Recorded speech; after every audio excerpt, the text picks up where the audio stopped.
Assalamualaikum warahmatullahi wabarakatuh. Saya Halfa Nabila, perwakilan dari kelompok 2 sebagai moderator. Di sini kelompok 2 akan menyampaikan materi tentang merencanakan karangan, menyusun karangan. Sebelumnya saya akan memperkenalkan kawan-kawan kelompok 2. Yang pertama ada Dayu Fatimah, yang kedua Dea Martiana Sari, yang ketiga Halfa Nabila saya sendiri, dan yang keempat ada Heni Supriyadi. Selamat menyaksikan.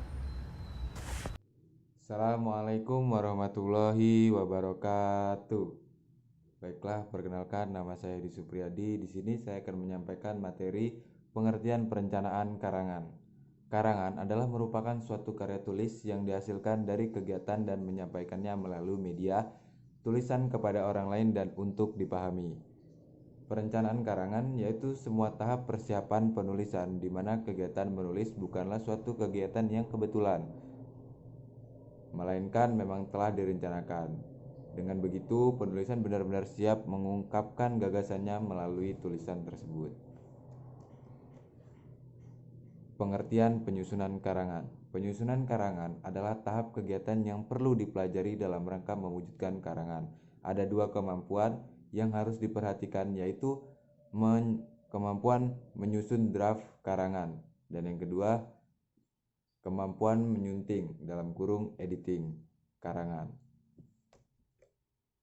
Nah, adapun tahapan pembuatan perencanaan karangan. Tahapan-tahapan pembuatan perencanaan karangan adalah sebagai berikut, yaitu tahapan penulisan, pra-penulisan, penulisan, dan penyuntingan (editing).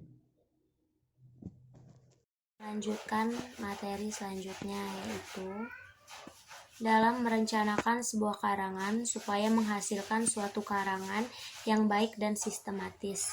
Terdapat langkah-langkah, yakni menentukan. Yang pertama, topik karangan. Topik karangan adalah ide sentral yang berfungsi mengikat keseluruhan uraian, deskripsi, penjelasan, dan seluruh pembuktian. Topik merupakan inti bahasan yang menjiwai seluruh karangan. Seluruh karangan harus mencerminkan topik tersebut. Yang kedua, judul karangan. Judul karangan pada dasarnya adalah perincian atau jabaran dari topik, atau judul merupakan nama yang diberikan untuk bahasan atau karangan. Judul berfungsi sebagai slogan promosi untuk menarik minat pembaca dan sebagai gambaran isi kandungan. Judul lebih spesifik dan sering menyiratkan permasalahan atau variabel yang akan dibahas. Yang ketiga, tujuan penulisan. Tujuan penulisan ialah gambaran atau perencanaan menyeluruh yang akan mengarahkan penulis dalam melakukan tindakan menyelesaikan tugasnya. Dengan mengetahui tujuan, penulisan akan dapat menentukan bahan tulisan, organisasi karangan, dan sudut pandang. Assalamualaikum warahmatullahi wabarakatuh. Perkenalkan, nama saya Dayu Fatimah, NPM 201101024. Saya akan melanjutkan materi kelompok kedua, yaitu kerangka karangan. Kerangka karangan merupakan rencana penulisan yang mengandung ketentuan bagaimana kita menyusun karangan itu. Kerangka karangan merupakan rencana penulisan akan bersifat konseptual, menyeluruh, terarah, dan bersasaran bagi target pembacanya. Jenis-jenis karangan. Yang pertama, karangan deskripsi. Karangan deskripsi adalah suatu bentuk karya tulis yang menggambarkan atau melukiskan suatu objek atau benda kepada para pembaca, seolah-olah pembaca merasakan, melihat, atau mengalami sendiri topik di dalam tulisan. Kedua, karangan eksposisi.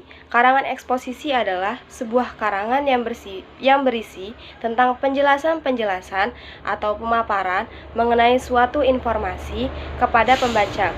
Tujuannya ini adalah untuk memberikan informasi sejelas-jelasnya kepada pembaca.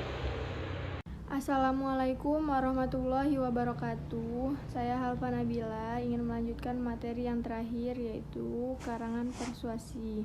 Karangan persuasi adalah salah satu bentuk karya tulis yang berisi ajakan-ajakan kepada para pembaca untuk melakukan atau mempercayai suatu hal. Sama halnya dengan karangan argumentasi, karangan persuasi juga dilengkapi dengan pendapat-pendapat penulis yang disertai dengan pembuktian agar pembaca yakin dan mau mengikuti apa yang disampaikan oleh penulis. Langkah-langkah yang ditempuh untuk membuat kerangka karangan terbagi menjadi 5, yaitu yang pertama, menentukan tema, topik, dan judul. Yang kedua, mengumpulkan bahan. Yang ketiga, menyeleksi bahan. Yang keempat, membuat kerangka karangan. Dan yang kelima, mengembangkan kerangka karangan. Kesimpulannya, karangan adalah suatu karya tulis dari kegiatan seseorang untuk mengungkapkan gagasan dan menyampaikannya melalui bahasa tulis kepada pembaca untuk dipahami.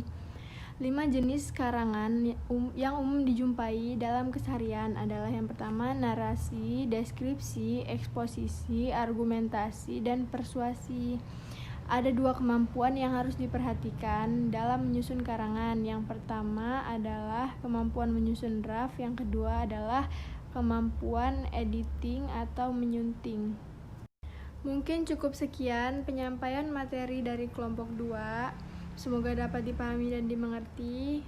Kurang dan lebihnya kami mohon maaf. Pada Allah kami mohon ampun. Kami ucapkan wassalamualaikum warahmatullahi wabarakatuh.